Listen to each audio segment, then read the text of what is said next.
ইন্নাল হামদুলিল্লাহ ওয়াসসালাতু ওয়াসসালামু আলা রাসূলিল্লাহ আম্মা বা'দ। আল্লাহ রাব্বুল আলামিন পবিত্র কালামে মাজিদ ইরশাদ করেন, ওয়াকুল জাআল হক ওয়া যাহাকাল বাতিল ইন্নাল বাতিলা কানা যাহুকা। বলুন, হক এসেছে আর বাতিল নিশ্চিহ্ন হয়েছে। বাতিল তো নিশ্চিহ্ন হয়েই থাকে। প্রিয় ভাই ও বোন, অনেক সময় আমরা বাতিলের দাপট দেখে আতঙ্কিত হয়ে পড়ি।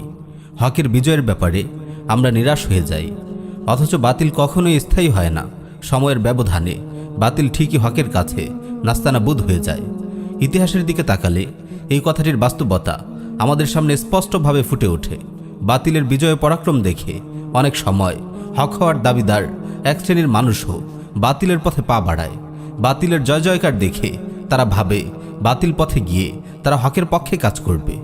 আপনারা আজ দেখছেন কুফরি গণতন্ত্রের পথে গিয়ে অনেকে ইসলামের কল্যাণ কাজ করার দাবি করছে। আল্লাহ রাব্বুল আলামিন আমাদের হেফাজত করুন।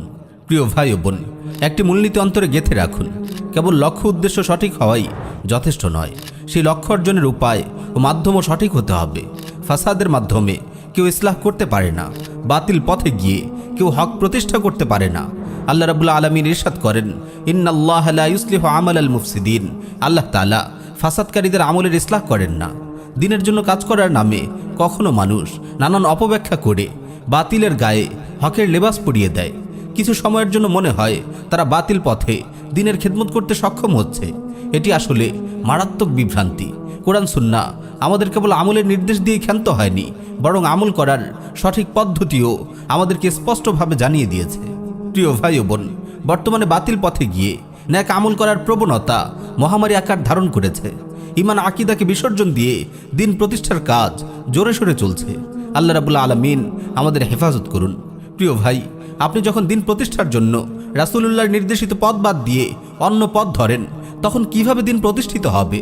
দিনের জন্য কাজ করার দোহাই দিয়ে আপনি যখন দিনের মূলনীতি থেকে সরে যান, নিজের ইমান আকিদাকে ভুলণ্ঠিত করেন, তখন আপনি গোমরাহির দিকে এগিয়ে যান। যে বাতিল পথকে আপনি হক প্রতিষ্ঠার পথ মনে করেছেন, অচিরেই সেই পথ আপনাকে ধ্বংসের দুয়ারে পৌঁছে দেবে।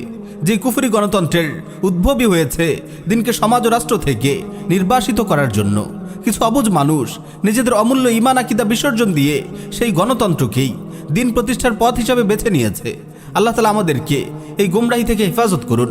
সাহাবীদের জীবন থেকে একটি দৃষ্টান্ত পেশ করে আমরা বিষয়টিকে স্পষ্ট করার চেষ্টা করব। সাইয়্যিদুনা জাফর বিন আবু তালিব রাদিয়াল্লাহু আনহু হাবশার বাদশাহ নাজাশির দরবারে আকীদা ও আদর্শের প্রশ্নে অবিচলতার ঐতিহাসিক দৃষ্টান্ত স্থাপন করেছেন। মৃত্যুর মুখে দাঁড়িয়েও তিনি ঈমান ও আকীদার প্রশ্নে কোনো ধরনের লুকোচুরি করেননি। কুরাইশদের প্রতিনিধি আমর বিন আস যখন মুসলিমদের ফাঁসানোর জন্য ঈসা আলাইহিস সালাতু ওয়াস সালামের ব্যাপারে তাকে প্রশ্ন করে, তিনি দ্ব্যর্থহীন ভাষায় ঈসা আলাইহিস সালাতু ওয়াস সালামের ব্যাপারে মুসলিমদের আকীদা তুলে ধরেন। সাইয়্যিদুনা জাফর বিন আবু তালিব রাদিয়াল্লাহু আনহু খুব ভালো করেই জানতেন মুসলিমরা ঈসা আলাইহিস সালাতু ওয়াস সালামকে আল্লাহর পুত্র বলে বিশ্বাস করে না। এ কথা জানলে নাজাশী মুহাজির মুসলিমদের বিরুদ্ধে কঠিন পদক্ষেপ গ্রহণ করতে পারেন, কিন্তু সাইয়্যিদুনা জাফর আকীদা ও আদর্শের প্রশ্নে কোনরূপ আপোষ করেননি। এটি ইসলামী মানহাজ, এটি ইসলামের কর্মপদ্ধতি। ঈমান ও আকীদা বিসর্জন দিয়ে দিন কায়েমের স্বপ্ন দেখা আত্মপ্রবঞ্চনা বই কিছুই নয়। শ্রদ্ধেয় ওলামায়ে কেরাম ও দাঈ ভাইয়েরা, আপনারা হলেন ইসলামী আকীদা ও আদর্শের ধারক বাহক।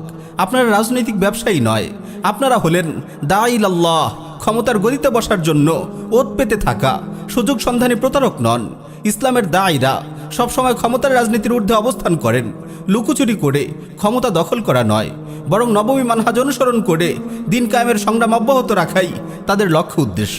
নাজাশির কাছ থেকে সব ধরনের লাভ সুবিধা আদায় করার পরও মুসলিম দাঈরা সেদিন এই সিদ্ধান্তই নিয়েছিলেন, যদিও তারা জানতেন তারা এমন এক বাস্তবতার সামনে দাঁড়িয়েছিলেন যা বাদশার কাছ থেকে তাদের অর্জিত সকল সুযোগ সুবিধা ছিনিয়ে নিতে পারে, যার মধ্যে ছিল নাজাশির ইসলাম গ্রহণ, হাবশার ভূমিতে দাওয়ার স্বাধীনতা ইত্যাদি।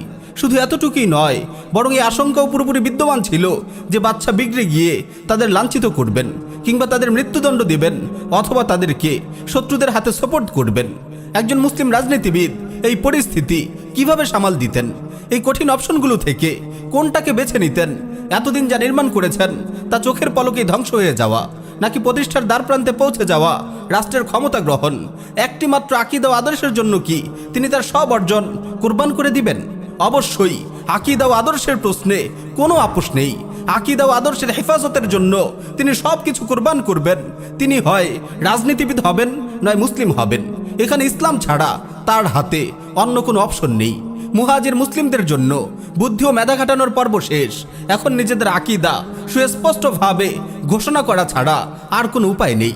যদিও এই ঘোষণা দরবারের অনেকের হৃদয়ে ক্রোধের সঞ্চার করবে, কিংবা মুসলিমরা বাদশার কাছ থেকে এই পর্যন্ত যেসব সুযোগ সুবিধা অর্জন করে আসছিল সবগুলো ছিনিয়ে নেবে। তারা সবাই সুস্পষ্ট ভাষায় এক বাক্যে বলেছিলেন, ঈসা আলাইহিস সালাতু ওয়াস সালামের ব্যাপারে আমাদের আকীদা হলো তিনি আল্লাহর বান্দা ও তার রাসূল।